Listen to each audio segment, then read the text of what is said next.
নমস্কার।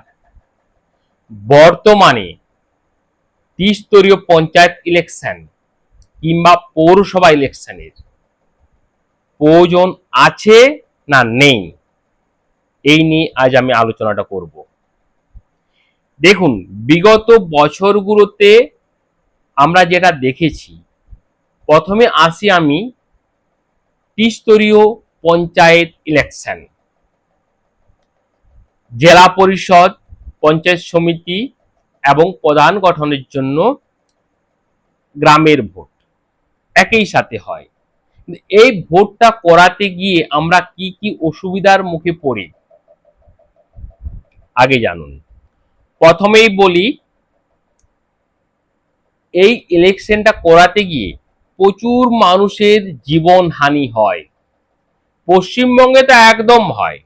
বিগত যে পঞ্চায়েত ইলেকশন গুলো গিয়েছে প্রত্যেকটাতে 100, 200, 300 এবং আফটার ইলেকশন আবার অনেক মানুষের হত্যা হয়। প্রথমত অপোজিশনকে শেষ করো, দ্বিতীয়ত নিজের দলের বিভিন্ন রকম উপদল থাকে, সেই উপদলের মধ্যে ঝগড়ায় পড়ে নিজেরা তো যায়ই, আবার কিছু সাধারণ মানুষ এতে প্রাণ হারান।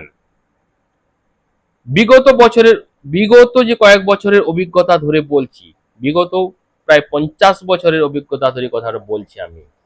বর্তমানে ভারতীয় জনতা পার্টি ক্ষমতায় এসেছে, আর তারা যেসব জায়গায় ইতিপূর্বে সরকার চালিয়েছে, রাজ্য সরকার, সেখানে কিন্তু এই পঞ্চায়েত ইলেকশনে এই ব্যাপারগুলো ঘটেনি, এটাই আসার কথা। আর কি হয়, পঞ্চায়েত বহু মানুষের জীবনের বিনিময়ে পঞ্চায়েত ভোটটা হয় এবং দেখা যায় বেশিরভাগ ক্ষেত্রে শাসক দল, জেলা পরিষদ বলুন, পঞ্চায়েত সমিতি বলুন বা গ্রাম পঞ্চায়েত বলুন, শাসক দল যেন তেন প্রকারে ক্ষমতা দখল করে, এক দুটো বিক্ষিপ্ত ঘটনা বাদ দিয়ে। আচ্ছা, অনেক মানুষের জীবনহানি হলো। আর এই ইলেকশনটা করাতে গিয়ে আমাদের দেশে অর্থাৎ নির্বাচন কমিশনের এটা প্রচুর সময় ব্যয় হয় এবং প্রচুর অঙ্কের টাকা নষ্ট হয়। যে টাকাটা আমরা শিক্ষা, স্বাস্থ্যে আমরা খরচ করতে পারতাম, কিন্তু এই ইলেকশনের পারপাসে, বিশেষ করে পঞ্চায়েত ইলেকশন বা পৌরসভা ইলেকশনে বিপুল পরিমাণে একটা টাকা নষ্ট হয়ে যাচ্ছে।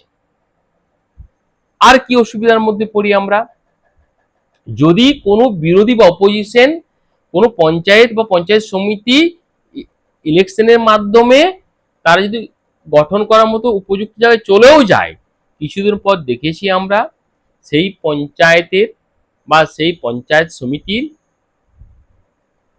মেম্বারগুলোকে ভয়, ভীতি, লোভ, লালসা দেখিয়ে তারা যে দল শাসন করছে তাদের দলে জয়েন করিয়ে নিচ্ছে। অনেক মানুষের জীবন গেল, এতগুলো টাকা নষ্ট হলো, মানুষের জনমতের উপর পুরোপুরি অবিচার। শেষে কি হলো, যে শাসক সেই বোর্ডটি দখল করে নিচ্ছে।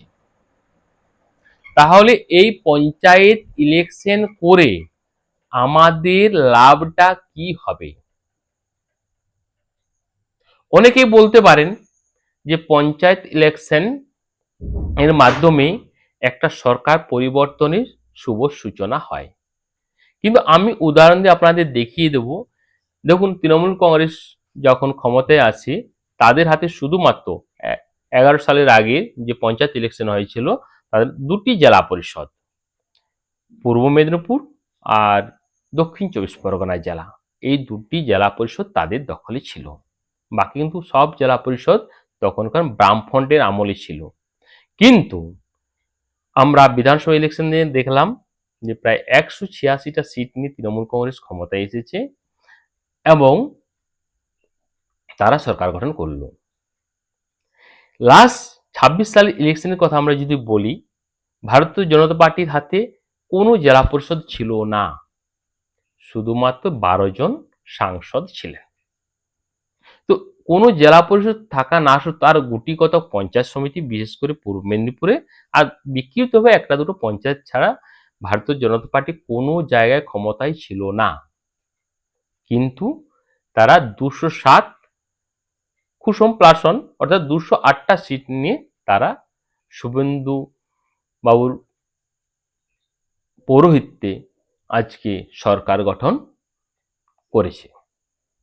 তাহলে ভাবুন যে একটা নতুন সরকার আসার জন্যে পঞ্চায়েত ভোট বলুন, লোকসভা ভোট বলুন, অ্যাকচুয়ালি কোনো রকম প্রভাব পড়ছে না। কারণ সব জেলা পরিষদ ছিল তৃণমূল কংগ্রেসের দখলে, তো তারা এমনভাবে 80টা সিটে আটকে যায় কি করে? তাই আমি নির্বাচন কমিশন ও আমাদের স্বরাষ্ট্র মন্ত্রকের কাছে আমার আবেদন থাকবে, বা যারা ভোট পণ্ডিত আছেন বা যারা নির্বাচন কমিশনের বিভিন্ন পদে যুক্ত আছেন, তারাও ভাবুন যে এত টাকা পয়সা নষ্ট করে, এত মানুষের জীবনহানি ঘটিয়ে এই পঞ্চায়েত বা পৌরসভা ইলেকশন করিয়ে বাস্তবে কি কোনো লাভ হয়? তাহলে যদি বলেন যে এই জিনিসগুলো যদি না থাকে, অর্থাৎ ত্রিস্তরীয় পঞ্চায়েত ইলেকশন যদি না হয়, পৌরসভার ভোট যদি না হয়, তাহলে এগুলো চলবে কেমন করে? সিম্পল, ইলেকশনের পরিবর্তে সিলেকশন করুন। অর্থাৎ ধরুন যে রাজ্য সরকার রাজ্য চালাচ্ছে, ধরুন বর্তমানে ভারতীয় জনতা পার্টি পশ্চিমবঙ্গ সরকার চালাচ্ছেন, উনি ওনার বিভিন্ন জেলা সভাপতি ধরে ওনারাই ঠিক করবেন যে কোন গ্রাম পঞ্চায়েতের কে প্রধান হবেন, পঞ্চায়েত সমিতির কে কোন কর্মাধ্যক্ষ হবেন, এটা ঠিক করবেন। জেলা পরিষদে কে কোন অবস্থানে থাকবেন, তারাই ঠিক করুন। তাতে কি হয়, সিলেকশন করতে গেলে টাকা পয়সা খরচ নেই, মারপিট ঝামেলা নেই। যদি একটু ঝামেলা হয় সেটা নিজের দলের মধ্যেই হবে, অপোজিশনের কোনো ব্যাপার নেই। আর জেলা সভাধিপতির সাথে হতে পারে, বা যেসব ব্যক্তিরা যুক্ত থাকবেন তাদের মধ্যে টুকটাক মতের মিল অমিল এসব ঘটবে, সময়ও বাঁচবে। আর যে মানুষগুলি বিশেষ করে ভোট নিতে যান, ভোট কর্মীরা, আমরা পঞ্চায়েত ইলেকশনে বিশেষ করে দেখেছি সেইভাবে ফোর্স থাকে না, একজন দুজনের করে ফোর্স থাকে, কোনো কোনো বুথে আবার দেওয়া সম্ভব হয়নি। সেখানে কি হয়, অনেক সময় ভোট কর্মীরা মার খান, শাসকের কথা মতো না চললে, বা যারা সেখানে স্ট্রং তার কথা মতো না চললে তারা মার খেয়ে আসেন, এবং কোনো কোনো ক্ষেত্রে মৃত্যুও আমরা দেখেছি। হ্যাঁ, বা সেই সময় খুব গরমের ফলে অনেক মানুষ হৃদরোগে আক্রান্ত হয়ে মারা যান। তাহলে এই ভোট কর্মীরাও সেফ থাকবেন, কারণ ভোট কর্মী যদি প্রয়োজন না হয় তা তারাও সেফ, টাকা সেফ, মানুষের জীবন সেফ। তাই বলছি সিলেকশনের পরিবর্তে ভাবার সময় কিন্তু চলে এসেছে। যদি ইলেকশনের পরিবর্তে সিলেকশন করা হয়, বিশেষ করে পৌরসভা এবং ত্রিস্তরীয় পঞ্চায়েতে, এইসব জায়গাগুলোতে, তাতে আমার মনে হয় রাষ্ট্র বা দেশ বেশি লাভবান হবে। আর ওই টাকাগুলো আমাদের শিক্ষা, স্বাস্থ্যে, বিভিন্ন রকম মানুষের সেবামূলক কাজে ওই টাকাগুলো ব্যবহার করা যাবে। তাই দেশের সর্বোচ্চ যেসব প্রশাসন বা প্রশাসক আছেন, বা যারা বুদ্ধিমান আমলারা আছেন, বা আমাদের অন্যান্য রাজ্যেরও, আমাদের রাজ্যেরও যে মুখ্যমন্ত্রী যারা আছেন, তাদের কাছে আমার অনুরোধ, বিশেষ করে এই ভোটগুলো যেন অ্যাকচুয়ালি বর্তমানে কোনো মূল্য নেই, কোনো মানে সংগঠনের কোনো মূল্য নেই। কারণ সংগঠন যদি মূল্য থাকতো তাতে পরিষ্কার তৃণমূল কংগ্রেস বছরের পর বছর জিতে যেত পশ্চিমবঙ্গে, কিন্তু হয়নি। সব জেলা পরিষদ হাতে আছে, তাও তারা একদম গোহারা হেরে গেছে। তাই বলছি এর সংগঠনের কোনো গুরুত্ব নেই, দুটো ভোট নিয়ে আসা হোক, এক লোকসভা এবং বিধানসভা, আর বাকি যেসবগুলো আছে এগুলোকে সিলেকশনের মাধ্যমে নিয়ে আসুন। তাহলে আমার মনে হয় সবাই উপকৃত হবে। আমার মতটি, যদি আমার সাথে সহমত হন আমাকে কমেন্ট করুন, আর যদি সহমত না হন সেটাও জানান। জয় হিন্দ, বন্দে মাতরম।